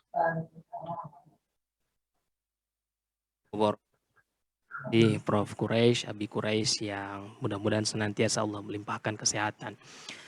Saudara-saudaraku, asatid wal ustadzat, da'i dan da'iyah, dan dari seluruh penjuru Indonesia yang menyaksikan, mengikuti pertemuan pada pagi hari ini, paling tidak kita bisa mengulang apa yang diuraikan oleh Abi Quraisy di channel YouTube Cari Ustadz dan PSQ Online. Karena apa yang beliau paparkan itu semuanya padat, berisi, dan perlu dicermati. Di antara pesan beliau adalah jangan merasa tahu segalanya, sehingga kita harus belajar terus. Lalu yang kedua adalah da'i, da'iyah, dan ulama mesti memfungsikan sebagai pewaris Nabi yang menjadi solusi, bukan justru menjadi problem di masyarakat. Dan untuk menerapkan moderasi perlu pengetahuan, perlu hikmah, perlu kestabilan emosi, dan moderasi itu mutlak ada di dalam setiap dakwah kita. Karena dia adalah bagian dari ciri dan karakteristik agama Islam. Baik, mungkin itu yang sedikit yang bisa saya tangkap, dan untuk lebih lengkapnya nanti Ustadz dan Ustadzah bisa langsung ke channel YouTube di Cari Ustadz dan PSQ Online. Oke, selanjutnya narasumber yang ketiga yang sudah juga kita tunggu adalah Gus Baha, Kiai Haji Ahmad Bahauddin Nur Salim. Kita akan sapa terlebih dahulu. Assalamualaikum Gus Baha. Assalamualaikum warahmatullahi wabarakatuh. Alhamdulillah, terima kasih Gus Baha sudah hadir di Annual Meeting of Islamic Dakwah. Gus Baha akan menyajikan materi terkait tentang tsunami fatwa di ruang digital dan bagaimana menyikapinya. Monggo Gus. Assalamualaikum warahmatullahi wabarakatuh. Nahmaduka ya ghafuru ya syakuru ma sholli wa sallim wa barik ala sayyidina Maulana Muhammadin wa ala alihi wa sahbihi asma'in nama ba'du. Yang sangat saya hormati orang tua kita, guru kita, Dr. Quraish Shihab, juga paman dari kiai saya, Kiai Maimun, yaitu Kiai Haji Mustafa Bisri, semua yang hadir, semua penyelenggara, teman-teman yang saya hormati. Sebetulnya saya datang mulai awal, mulai Mbah Mus ngendikan, mulai beliau memaparkan pesan-pesannya, juga mengikuti terus ketika Bapak Quraish Shihab atau Abi Quraish Shihab memaparkan pesan-pesannya. Tsunami fatwa di medsos, sebetulnya kita-kita yang di masyarakat atau di kampung itu tidak pernah mengalami tsunami, karena cara berpikir masyarakat kebanyakan kalau orang tertentu tidak punya kredibilitas yang ditekuni itu ya sudah tidak diikuti. Ibarat kita mau berobat ya tidak ke polisi gitu. Kalau kita kemalingan ya tidak ke dokter. Jadi sebetulnya masyarakat itu sudah profesional lah. Kalau sengketa hukum ya kita ke pengadilan. Lalu masalahnya masyarakat sendiri yang terjebak ya, atau bahasa kasarnya tertipu ya oleh fatwa-fatwa yang dari orang yang tidak kredibel itu. Mereka itu rata-rata memang nggak ngaji. Misalnya masyarakat kebanyakan ngaji kiai ya, ngaji Fathul Qorib atau ngaji Sulam Taufik. Mereka akan ngerti kaidah-kaidah fikih atau kaidah-kaidah sah tidak sah, batal tidak batal. Saya beri contoh misalnya begini. Bapak saya itu kalau tindak, kalau pergi itu ya sering marung ya. Marung, kadang-kadang penjualnya itu juga ada pakai jilbab, kadang suasananya juga enggak begitu syariah ya. Tapi kata bapak saya, ketika seseorang menjual gedang goreng, pisang goreng, menjual makanan, menjual minuman, itu artinya mereka ingin dagang. Dan dagang itu halal ya. Dan itu artinya ingin ikut sunnah Rasul bahwa transaksi itu baik dan mencari halal itu ibadah. Jadi kalau kita bisa ingat-ingat sisi baiknya, kenapa kita ingat-ingat sisi kurang baiknya? Itu juga bagian dari kearifan yang menjadikan kita ini bijak. Menghadapi apa saja itu lihat sisi baiknya, sebagaimana adab atau akhlak Rasulullah SAW. Pernah juga ada orang yang meninggal karena minum oplosan. Ya meninggal betul karena oplosan. Terus banyak kiai, sebagian tanya saya, Gus ada hadir gak di jenazahnya? Saya bilang kamu hadir saja, tapi dia matinya karena minum oplosan, Gus. Anda hadir sebagai pengawal syariat Islam, bahwa mayit ini mayit muslim yang harus disolatkan, dikafani, disolatkan, kemudian dikebumikan secara terhormat sesuai syariat Islam. Jika orang-orang baik ini tidak datang di kematian seperti ini, maka bahayanya kalau mereka bikin ritual pemakaman sendiri. Karena matinya itu karena minum, nanti dimandikan pakai arak, itu juga kita yang kerepotan itu. Karena kiai-kiai tidak datang, mereka mengubur dengan caranya mereka sendiri, mungkin dikubung berdiri atau dicemplungkan gitu saja tanpa menghadap kiblat. Hanya kiai-kiai sepakat, oke Gus kita datang, tapi bukan penghormatan terhadap orang itu, tapi terhadap syariat Islam. Begitu juga saya pernah diundang hadir di acara akad nikah yang punya gawe sudah bilang, Gus nanti ada acaranya ada ketoprak itu ya semacam kesenian kuno itu. Tapi akadnya itu Gus nggak bareng, jadi akad dulu baru nanti ada kesenian ketoprak. Jadi kan nggak perlu ikut nonton katanya. Terus saya bilang, ya oke saya datang di akadnya, karena saya kiai ya tidak akan melihat ketopraknya kata saya. Tapi yang penting bahwa masyarakat ini masih baik. Dia ingin akad nikah anaknya itu nikah yang berkah, nikah yang sah, sehingga inginnya disaksikan kiai, diberkahi doa kiai. Dan mereka ada ideal ya. Itu juga orang yang dagang tadi, mereka ada ideal ya, tapi ada kebaikan-kebaikan yang mereka lakukan. Dan itu yang kita ingat-ingat, karena kebaikan itu yang kita ingat-ingat. Nah, untuk mengarah ke moderasi Islam, kita misalnya bisa baca kitab di Al-Minanul Kubro, karangan Imam Sya'roni, dan itu kitab panduan para wali. Hampir semua wali yang jalur ilmu pasti baca kitab itu Al-Minanul Kubro. Tadi Bapak Quraisy menyinggung 3 pewaris Nabi, diantaranya faminhum dzalimun li nafsi. Di situ orang dolim masih diapresiasi sama Allah Ta'ala. Yaitu kata Imam Sya'roni, tidak ada orang Muslim yang paling fasik sekalipun kecuali dia juga melakukan hukum Islam walau fi mas'alatin wahidah, meskipun dalam masalah yang satu. Misalnya banyak orang Islam yang mungkin sekarang belum sholat, mungkin sekarang belum puasa. Tapi yang dinikahin itu tidak keponakannya, tidak ibunya, tidak mbahnya. Sehingga mereka nikah dengan wanita yang halal dinikah. Kalau dalam fikih disebut wanita ajnabiyah. Wanita yang benar-benar sah dinikah karena tidak ada hubungan mahram, tidak ada hubungan rodok, tidak ada hubungan yang menjadikan haram.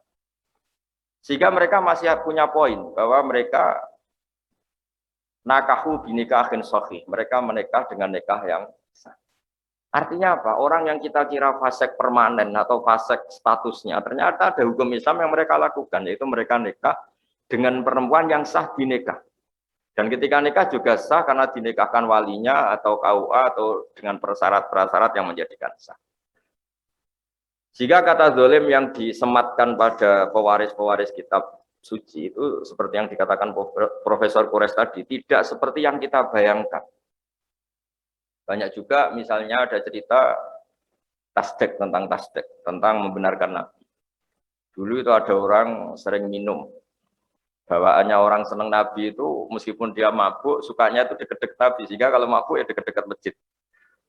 Setelah seringkali ditangkap oleh sahabat sama Nabi ya sebagai ajaran, sebagai sanksi, mereka dipukulin sama jari dunahli, ada yang disebutkan binial, ya dipukulin pakai sandal, ya semoga sandal jepit bukan sandal kulit. Pokoknya walhasil itu saking seringnya melanggar di depan Nabi, kata para sahabat, kamu itu mal'un, kamu kena laknat. Tapi apa kata Rasulullah, tal'anuhu, kamu jangan melaknati dia.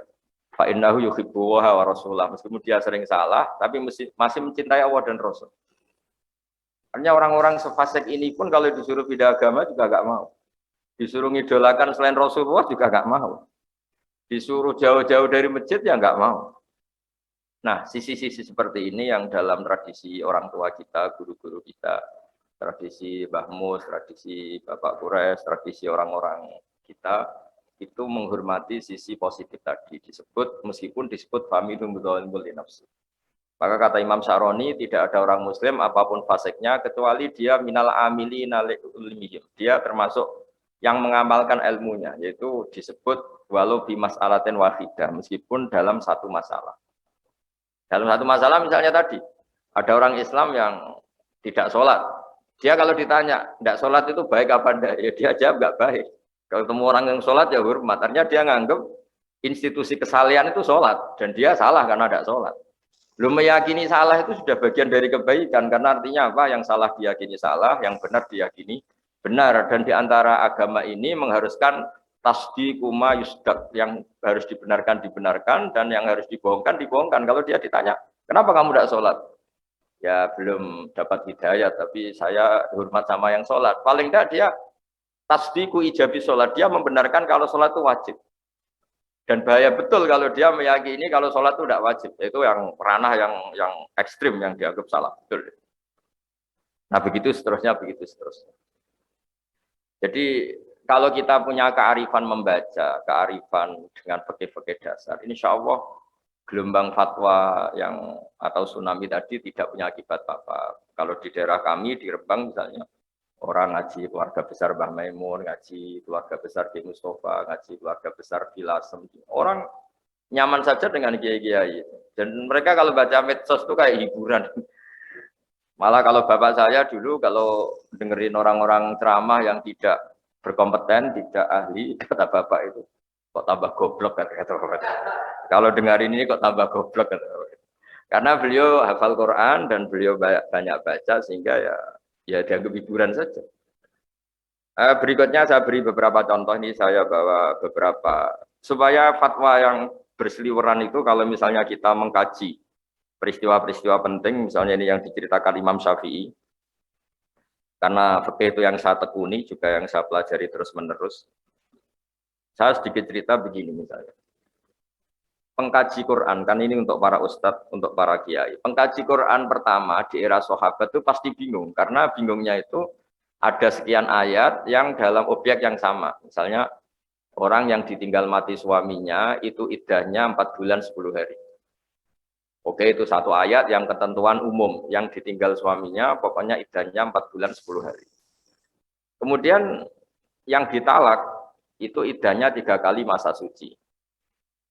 Terus kemudian ada keterangan kaidah umum lagi, wa ulatul ahmali ajaluhunna ayyatu'ana hamlahun. Tapi bagi yang sedang hamil itu iddahnya, masa iddahnya selesai kalau sudah melahirkan. Oke, itu semuanya kaidah umum. Suatu saat ada sahabat perempuan, sahabiah, namanya Sube'ah al-Aslamiyah. Itu suaminya meninggal dan baru 16 hari, kila baru 16 hari atau berapa hari gitu, hanya beberapa hitungan hari. Itu melahirkan. Baru 16 hari. Ya taruh saja kita ngikuti riwayat yang 16 hari misalnya. Yang jelas semuanya sepakat tidak sampai 20 hari. Lalu sahabat-sahabat berdebat. Iddahnya itu abadal ajalain. Ya kita ngambil iddah terlama. Yaitu nunggu 4 bulan 10 hari. Tapi banyak sahabat yang bilang ini kategorinya wa ulatul ahmal ajaluhunna ayyaduna hamlahun. Karena dia sudah melahirkan. Ya sudah iddahnya selesai. Nah jadi kalau kebimbangan seorang kiai atau mujtahid itu pasti nggak bisa dihindari, bahkan itu zaman sahabat. Untungnya tentu zaman itu masih ada Rasulullah Shallallahu Alaihi Wasallam yang memutuskan bahwa yang jenis seperti ini ikutnya partai, ikutnya kelompok, ya karena dia hamil sudah melahirkan ya selesai iddahnya. Tapi begitulah kira-kira di ayat-ayat umum. Di ayat-ayat umum ini kita ini pasti terjebak. Ada orang yang punya semangat Al-Furqan, yang penting antara hak dan batil itu jelas. Demarkasinya jelas, pemisahnya jelas. Misalnya ngambil sikap terlalu tegas. Ada yang bacanya bil hikmah terus, layinul janib terus, sehingga ngambil sikap lunak selunak-lunaknya, sampai ngerti barang-barang yang nggak benar juga lunak. Gitu. Nah hal-hal seperti ini kemudian terus banyak yang mempermudah istilah disebut wasatiyah, karena antara yang terlalu ekstrim dan terlalu lunak.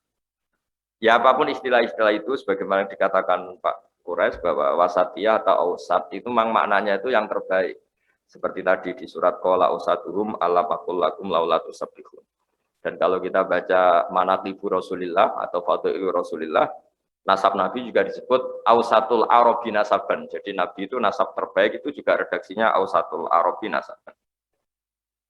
Kemudian berikutnya saya bawa juga kitab Sahih Muslim. Di sini dijelaskan pentingnya baca, saya ulang lagi penting baca. Dulu orang pinter itu ya di mana-mana orang pinter itu ya punya sisi agak-agak kontroversi. Tapi kontroversinya orang pinter itu ya karena saking pinternya. Ada orang soleh, saya ulang lagi, ada orang soleh. Itu kalau punya uang, itu inginnya ya sedekah saja. Ternyata yang dia sodakoi, yang beliau sodakoi itu zania. Zania itu ya orang nggak bener lah kira-kira gitu, zania orangnya. Kemudian jadi gunjingan, fa'asbahu yatahaddatsun. Kemudian jadi rame kan, ini orang soleh kok sedekahnya sama orang pezina. Kemudian gosip itu belum selesai, gunjingan itu belum selesai, dia sedekah lagi yang dikasih itu sarik, pencuri. Jadi gunjingan lagi, ini orang soleh nggak sedekah sama ustadz atau ke fakir miskin malah kesarik karena pencuri, geger lagi. Geger belum reda, dia sedekah lagi dikasihkan orang kaya. Geger lagi, ini nggak ngasih orang fakir malah ngasih orang kaya. Tapi apa ya reaksi Allah Ta'ala? Allah itu memberitahu si orang soleh tadi. Amma sodaqatuka faqad kubilat. Ada yang baca faqad qabil tuh ya. Kalau sedekah kamu sudah saya terima, atau faqad kubilat, sedekah kamu sudah diterima. Terus kemudian orang soleh tadi ketika memberi penjelasan sama khalayak ramai, kata beliau, zania, orang sampai jadi zania, jadi apa, menjual diri itu karena butuh uang. Kalau dia tidak soleh, mungkin ngasih uang pezina ini ya karena order, mungkin pesen jasanya. Tapi karena dia orang soleh, gamane cara Jawa itu nduk kowe zina iku udah golek duit. Saiki tak kei duit tapi ora usah zina. Kamu zina itu karena nyari uang. Kamu sekarang tak kasih uang tapi tidak usah zina. Maling juga gitu, copet sampai nyopet karena nyari uang. Sudahlah kamu tak kasih uang dan itu harusnya kamu cukup, sudah tidak perlu nyopet lagi. Kemudian saya ngasih orang kaya supaya dia belajar bahwa orang itu tidak hanya mendapat tapi juga menjadikan orang fakir itu menerima. Dia roh rasanya menerima ternyata asik, menerima uang ternyata asik. Sudah ada kerja, dapat uang, tahu-tahu dikasih orang itu kan seneng, nggak dari kerja, nggak dari investasi, dikasih uang seneng. Gara-gara dia seneng dikasih itu dia bayangkan betapa senengnya orang yang dikasih, apalagi kalau orang yang dikasih itu orang-orang fakir. Jadi barokahnya baca itu orang akan ngerti. Orang akan ngerti ternyata kontroversi orang-orang terpelajar ini bisa ditopang secara ilmu. Maka dulu bapak saya mengajari itu logikanya itu sederhana sekali. Kata beliau, berteman sama orang fasik, orang tidak benar itu jangan, kata. Karena kita takut ketularan tidak benar. Tapi kata bapak saya, logikanya bisa dibalik. Orang benar itu harus diajak ke baik. Dan bisa ngajak kalau berteman. Kalau nggak mau berteman aja, tidak mau bagaimana cara mengajak gitu. Jadi itu kan, terus orang kemudian bisa menerapkan dua nasihat tadi. Sekiranya Anda tidak tertular, tidak terkontaminasi, tidak terbentuk oleh orang fasik tadi, maka sebaiknya berteman. Karena tadi yang si fasik yang terbentuk oleh Anda. Jadi saya siru fasikun solihan. Yang fasik akan jadi soleh karena berteman kamu. Tapi sekiranya kebalikan, si soleh rawan terkontaminasi, sing saya siru solihu fasikon, yang soleh menjadi fasik ya jangan. Nah kira-kira di teks Quran, itu semuanya hampir seperti itu. Ada cerita-cerita Nabi atau orang-orang soleh yang begitu tegas dengan kebatilan. Karena kebatilannya pada titik yang sudah delurung, ingin menghabisi kebenaran. Itu yang cerita-cerita perang Nabi. Satu kebatilan yang ekstrim yang ingin menumpas kebenaran. Kayak Abu Jahal dan kawan-kawan itu bukan sekedar batil, mereka ekstrim ingin menumpas kebenaran. Kalau itu ya babnya kafir harbi. Seperti orang Jawa, kita semua ini orang lunak, orang Indonesia, orang Timur lunak. Tapi selunak-lunaknya kita ya tidak manggakno penjajah. Masa penjajah dimanggakno? Karena mereka ingin menghabisi kita, mengusir kita dari negara kita. Nah, itu yang bab-bab perang kira-kira konteksnya seperti itu. Tapi bab-bab di luar itu pasti semuanya itu bihikmati wal mau'izatil hasan. Jadi saya mohon tema ini mungkin ya baik dalam konteks di kota atau orang-orang yang sibuk pakai virtual, pakai medsos. Jadi kalau di kita, di Rembang, di daerah Kudus, daerah-daerah kawasan sini, kayaknya itu masyarakat sudah tahu lah siapa yang perlu didengar sama ndak. Orang nggak pernah ngaji, ngomong hukum itu ditertawain. Itu kenapa itu, maksudnya aneh itu. Jadi sudah, karena ya di sini orang tuh ngaji sama keluarga besar Mbah Maimun, keluarga besar Mbah Mus, keluarga besar Lasem, keluarga besar. Ya terus masih ada masyarakat umum yang ngaji juga, ada kiai-kiai yang santri-santri beliau ngaji. Jadi cara sini itu ngurai semua kitab ngomong hukum gitu. Kira-kira gitu. Tidak bisa baca kitab ngomong hukum itu pasti enggak menceritakan pendapat Allah dan Rasul. Pasti menceritakan pendapatnya sendiri. Nah, kalau pendapatnya sendiri ya kita bisa ngapain dengerin dia katanya. Jadi kalau gelombang itu makanya judul ini di daerah saya itu judul aneh gitu. Tapi mungkin teman-teman di PSG, Mas Nurdin dan Mas Arifin semuanya saya terima kasih, Pak Mukhlis Hanafi semuanya itu teman-teman saya. Saya juga ikut khidmah di pondok Pak Kures, di pondok Habib Ali, Habib Husain, semua keluarga besar. Saya terima kasih karena mungkin itu secara nasional jadi masalah. Tapi saya pastikan di daerah-daerah kayak di daerah Al-Banjarinya Mbak Arsad, di daerah Sumatera, di beberapa daerah yang sudah punya kultur ngaji sama tokoh-tokoh di sana. Di Banten ada keluarga besar Senawawi, di Madura ada keluarga besar Syekhona Khalil, di Jombang ada keluarga besar Mbah Hashim, Mbak Wahab, di Bisri, insya Allah di Jogja ada keluarga besar Bali Maksum, ada keluarga besar Pak Azhar Basir, banyaklah tokoh-tokoh yang kulturnya itu ngaji. Dan itu insya Allah otomatis ya, mengeliminir tadi banjir tsunami fatwa karena mereka aneh saja itu ngomong dot saja nggak pas itu ngomong kop nggak pas terus kemudian ngomong halal haram itu kan tetap aneh itu. Mesti kalau di sini kalau di Rembang ekstrim lagi. Somo cemuin tau orang itu bisa baca Fathul Muin apa enggak. Jadi kita ada ngalami itu lah insya Allah. Semoga seluruh rakyat Indonesia dan masyarakat Indonesia juga insya Allah lah. Kalau kita ya itu tadi lah, kalau kita sakit ya ada ke polisi, kalau kita kecurian ya tidak ke dokter. Ya kalau cari agama ya yang ahli agama. Ya saya kira demikian dan terima kasih atas ilmu dari Mbah Mus, dari Pak Kures, dari semua narasumber. Semoga saling melengkapi. Wassalamualaikum warahmatullahi wabarakatuh. Waalaikumsalam warahmatullahi wabarakatuh. Terima kasih Gus Baha atas pemaparannya yang gamblang. Saat ini kita masuk pada sesi diskusi. Ada 3 pertanyaan yang sudah masuk. Yang pertama dari Yahya Abdul Rashid. Pertanyaan ini ditujukan untuk Abi Quraisy. Apa pertanyaannya? Kata dia, khusus untuk kondisi Indonesia, apakah kita harus tetap bersikap wasatiyah dalam hal keberpihakan bidang ekonomi dan politik? Lalu pertanyaan yang kedua untuk Gus Baha dari Saiful Anam. Kata dia, di era digital seperti sekarang, kita bisa belajar dengan cara yang mudah melalui banyak platform dan media sosial. Apakah hal tersebut masuk dari bagian majelis taklim? Dan apakah hal tersebut ada etikanya di dalam menyimak dan mendengarkan? Dan pertanyaan yang ketiga untuk keduanya, baik untuk Abi Quraisy dan Gus Baha, yakni jika moderasi adalah mutlak, bagaimana menyikapi dai yang cenderung keras dan tegas, mengingat dai moderat suaranya sering kalah dengan mereka yang nyaring dan berani menggugat. Jazakumullah. Baik, saya persilahkan kepada Abi Quraisy untuk menjawab pertanyaan yang pertama. Abi, silakan. Baik, bismillahirrahmanirrahim. Pertanyaannya apakah dalam bidang politik, ekonomi, kita juga harus moderasi. Moderasi itu, Islam itu moderasi. Tidak ada ajarannya yang menyimpang dari moderasi, termasuk bidang ekonomi dan politik.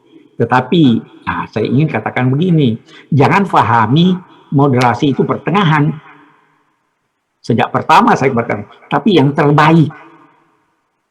Karena itu, kalau kita punya istilah, kita ini negara non-blok, tidak memihak ke kiri dan ke kanan, itu bukan berarti tidak memihak, tetapi bukan berarti bahwa kita pasif. Kita memihak kepada yang terbaik. Ukuran baik adalah baik di sisi Allah dan baik bagi masyarakat. Jadi ekonominya moderasi dalam arti harus yang terbaik. Politiknya moderasi harus yang terbaik, bukan moderasi pasif, tapi moderasi aktif yang menjadikan Anda melihat kiri dan kanan, melihat apa yang terbentang, lalu memberikan penilaian bahwa saya harus begini. Saya kira itu hemat saya. Pertanyaan ini mungkin lahir karena memahami moderasi dalam arti pertengahan, tidak kiri, tidak kanan. Moderasi itu seperti wasit. Wasatiyah, wasit itu dia persalahkan yang salah.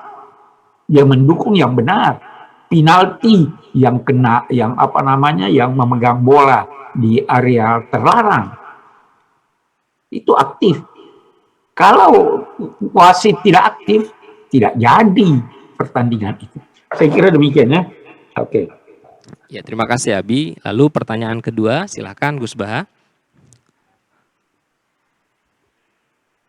Bismillahirrahmanirrahim. Sebelum saya menjawab, saya apresiasi, saya terima kasih sama kiai-kiai yang di daerah, yang di kampung-kampung, yang bikin atau menjelaskan mabadi fikih, pokok-pokok fikih. Karena ini landasan atau dasar mereka bisa mengenyam lah atau nikmati suplemen yang namanya dakwah atau ngaji lewat virtual itu. Tanpa mereka bisa sholat dasar atau cara wudhu yang benar dasar oleh kiai-kiai kampung, kita juga susah menerangkan misalnya fadhailu sholat, keistimewaan sholat, sementara mereka gak diajarin sholat di daerah masing-masing. Makanya sebelum saya jawab, apresiasi saya, doa saya untuk semuanya yang mengajarkan pokok-pokok fikih di kampung maupun di kota maupun di daerah-daerah pedalaman. Karena landasan keabsahan ngaji virtual itu ya berdasar asasuddin atau mabadi fikih itu selesai. Misalnya di kota-kota ada misalnya gerakan Islam sholat khusyuk, gerakan misalnya sunnah rasul, gerakan sedekah, gerakan haji atau umroh. Semuanya itu karena selesai di kampung-kampung mereka diajarkan. Orang itu boleh sedekah setelah urusan primer keluarga selesai. Orang boleh haji kalau yang kebutuhan pokok selesai. Orang boleh apa setelah aturannya ini. Nah, kemudian kita tinggal nimpalin misalnya sholat khusyuk. Apa artinya khusyuk ingat Allah kemudian sholatnya membawa najis. Atau sholatnya syarat dan rukunnya tidak terpenuhi. Itu nggak ada gunanya semua ingat Allah di semua sholatnya. Sementara dia tidak baca Fatihah, hanya baca Allah saja, itu kan ya jadi kacau. Misalnya sholat yang penting ingat Allah, setelah takbir dia Allah, Fatihah enggak, baca yang wajib-wajib enggak. Nah, semua itu numpang liwat. Makanya guru-guru talaki kalau di bahasa keluarga Quran, keluarga kami disebut musyafahah. Musyafahah itu guru sebenarnya yang bertatap muka, yang interaksi terus-menerus, itu guru sebenarnya. Tapi kemudian di era digital orang terus bagian belajar dari medsos, yaitu sifatnya itu ya tambahan. Saya mohon itu sifatnya tambahan. Cuma ya jangan dilarang kalau itu baik, karena ada kaidah malayudrokukuluh, layudrokukuluh. Kalau udah bisa ideal ya jangan sama sekali. Misalnya saya sendiri juga sering belajar dari ulama-ulama mana saja, termasuk tentu dari Pak Kures, dari Gusmus, mungkin dari mana-mana lah. Itu kan juga sebagian lewat medsos atau lewat televisi. Saya kemarin dengerin Pak Kures pas di Metro TV tentang kuliah Yuhal Kafirun. Dan setelah saya cek, memang di tafsir Ar-Razi seperti itu. Nabi saking halusnya, Coro Jawa itu nggak tega bilang kuliah Yuhal Kafirun. Sehingga beliau ngendikan gitu setelah diperintahkan Allah. Harus iklanul haq, harus menyatakan kebenaran, sehingga beliau ngendikan kuliah al kafirun. Nah, hal seperti itu ya sifatnya itu ya malaidrokukulu laidrokukulu. Tapi kalau ingin ibadah secara benar, secara baik ya inna hadal ilma dinun fangzuru amman ta'khuduna dinakum. Ilmu ini agama, maka lihatlah dari mana kamu mengambil ilmu itu. Ya kita kalau dengan guru-guru kampungan sholat dilatih, cara berdiri begini, ketika rukuk antara kepala sama pantat itu segaris, kalau sujud harus melibatkan 7 anggota, yaitu al-jabhah, wal yadain, warubaten, wal qadamain. Nah, sementara kadang-kadang di media itu hanya cerita-cerita tentang utamanya sholat itu mi'rajul mukmin. Mi'rajnya orang mukmin ya sholat itu, karena di situ dia munajat sama Allah, di situ dia bercengkrama dengan Allah. Oke lah itu kebaikan, tapi setelah yang pokok-pokok ini selesai. Makanya terima kasih saya, juga doa saya untuk orang-orang atau untuk ustadz-ustadz siapapun yang mengajari umat ini mabadi' fikih. Makanya setiap doa kita pasti bilang assalamu alayna wa ala ibadillahi sholihin. Semoga kita dapat salam dari Allah. Salam itu maknanya keselamatan, juga semuanya yang terlibat dalam kesolehan di bumi Allah ini. Itu disebut assalamu alayna wa ala ibadillahi sholihin. Saya kira demikian. Ya, terima kasih Gus Baha. Untuk pertanyaan yang ketiga ini ditujukan untuk keduanya, baik Abi Kures maupun Gus Baha. Ustaz Baha ada yang jawab. Ustaz Baha ini. Baik Gus, monggo. Yang semua aja. Saya setuju jawabannya, itu sudah pasti. Yang mudah, yang mudah. Bagaimana menyikapi dai yang cenderung keras dan tegas, mengingat dai moderat suaranya sering kalah dengan mereka yang nyaring dan berani menggugat? Penelitian itu sahih apa enggak? Setahu saya tahu Mbah Maimun, Habib Lutfi, orang-orang yang moderat itu juga pengaruhnya besar. Orang-orang yang asik cara berdakwah juga pengaruhnya besar. Jadi apa ya, kesimpulan itu juga ada. Ya tidak harus dibenarkan meskipun tidak harus disalahkan kok terus bilang kalah menang. Kalaupun kalah ya mungkin sekarang kalah nanti menang. Yang jelas setahu saya kiai-kiai moderat itu juga luar biasa pengaruhnya dan ikut membentuk Indonesia. Ya kan kita bisa lihat misalnya acara-acara Thariqah Naqsyabandiyah atau Qadiriyah atau pengajian-pengajian kiai-kiai moderat itu juga besar itu. Dan mereka kalau Ramadan atau kalau Lebaran juga yang sowan banyak. Artinya Ya melihat itu kan ya tidak kalah juga gitu loh. Kok tahu-tahu disimpulkan kalah nyaring. Ya kalau yang lantang sama yang tenang ya nyaring yang lantang gitu. Ya ukurannya jangan gitu ya. Ya ukurannya tadi lah, yang kita akan dilatih ikhlas, itu tidak perlu punya akibat menang kalah lah ya. Kalau dakwah ya ikhlas aja, tidak usah pikir menang kalah gitu. Ya udah, pokoknya kalau kebaikan kita utarakan, nyari ridhonya Allah dan Rasul, dan memang umat ini berhak dapat ilmu ya, balighu anni walau ayah. Jadi kita menyampaikan ilmu itu, saya itu kalau ngaji senengnya bukan main, karena itu cara saya menggugurkan dosa gitu. Karena kalau betul saya orang alim, menyampaikan ilmu itu wajib gitu. Nah kalau betul saya orang bodoh, saya ngajinya pakai ihya, pakai kitab, kan tinggal baca. Jadi kayaknya kemungkinan salah itu ya kecil. Ya buat variasi aja, namanya manusia ya salah gitu. Tapi kalau ada referensinya kan ya sudah tinggal baca, terus ya bantu lah. Tapi kita tidak pernah merasa berjasa karena illal ladzina tabu wa aslahu wa bayanu. Ketika kita menjelaskan ke umat ketentuan-ketentuan Allah dan Rasul itu bagian dari kafaratul dzunub, bagian dari kafarah kesalahan kita. Sehingga disebut wa innal alim la astaghfiru lahu man fis samawati wa man fil ardi hatta khitan fil bahr. Sebagian riwayat wa inna mualliman nasi al khaira la astaghfiru lahu man fis samawati wa man. Jadi kalau saya ngaji, Bapak Kures ngaji, semua ngaji, Mbah Mus, selain dapat pahala itu dijamin diistighfari oleh man fis samawati wa man fil ardi. Kalau man fis samawati itu istrinya malaikat Jibril, Mikail itu kan pasti makbul tuh, keren itu pasti, itu orang-orang top gitu. Ya karena tadi ya udah enggak usah mikir ngaji kok mikir menang apa kalah, suara kita didengar apa enggak. Ya Anda ngalatih kita ada ikhlas itu. Sudah kali ya bisa ditambahkan oleh Abi Dures supaya lebih jelas. Ya saya kira demikian. Ya mohon Abi untuk tambahan sedikit dan sekaligus minta kesimpulan closing statement. Ya, saya kira sebenarnya tidak perlu ditambahkan. Kalau sudah manis, kemanisan itu orang yang sakit gula tidak boleh manis-manis terlalu banyak. Sudah benar, itu intinya bahwa jangan menganggap suara keras itu pasti menang. Boleh jadi yang lemah lembut itu lembut masuk di hati belum nampak sekarang. Ya, jadi cara menilainya itu keliru. Pada akhirnya kebenaran itulah yang menang, ya kan?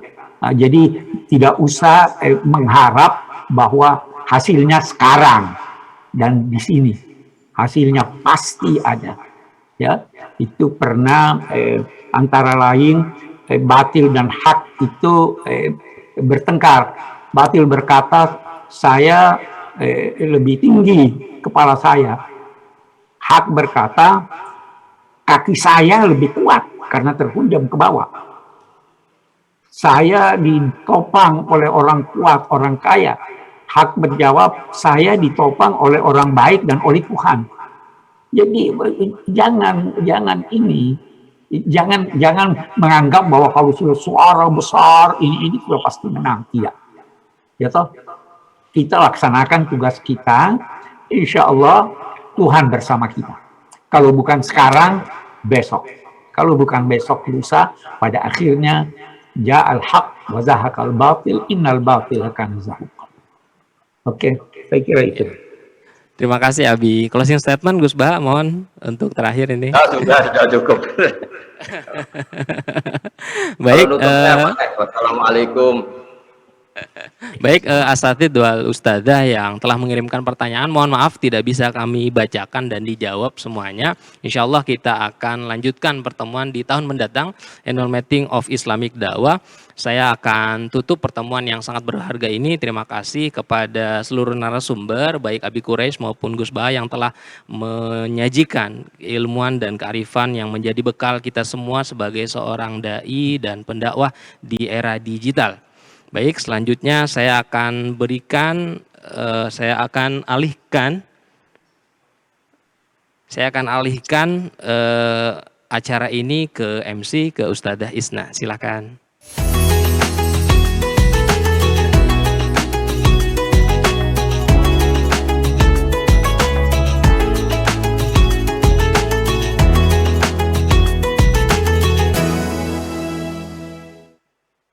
Ya, alhamdulillah. Alhamdulillahirrabbilalamin, kita telah menyaksikan bersama halakoh bersama para narasumber-narasumber yang luar biasa sekali.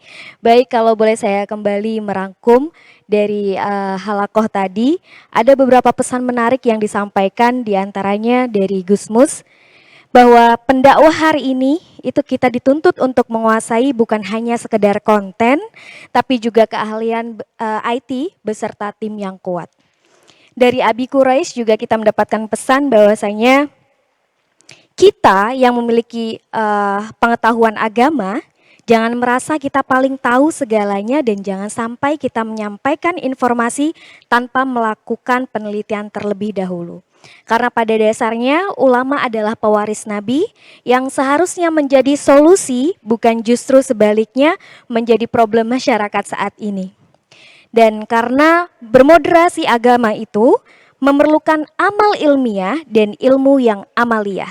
Karena dalam moderasi kita membutuhkan ilmu yang harus bisa diamalkan, tentunya yang sesuai kebutuhan masyarakat dan tidak bertentangan dengan nilai-nilai akhlak. Serta dari Gus Baha kita mendapatkan pesan bahwa perlu keikhlasan dan keistiqomahan dalam mendalami ilmu agama supaya dapat dipercaya oleh masyarakat.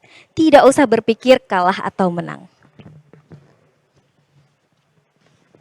Baik Ustadz dan Ustazah yang hadir di ruang Zoom ini, juga peserta umum yang menyaksikan lewat YouTube, rangkaian acara hari pertama ini telah usai, alhamdulillahirrabbilalamin. Namun sebelum kami akhiri acara hari ini, kami ingin mengingatkan kembali bahwa seminar internasional ini akan berlanjut di hari kedua, besok, hari Minggu, yang insya Allah akan menghadirkan narasumber-narasumber yang tidak kalah menariknya.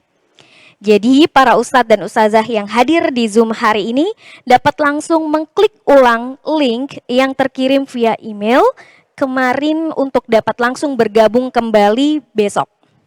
Juga pemirsa yang ingin menyaksikan kembali bisa menonton live streamingnya di YouTube channel cariustadz.id dan juga YouTube channel PSQ Online.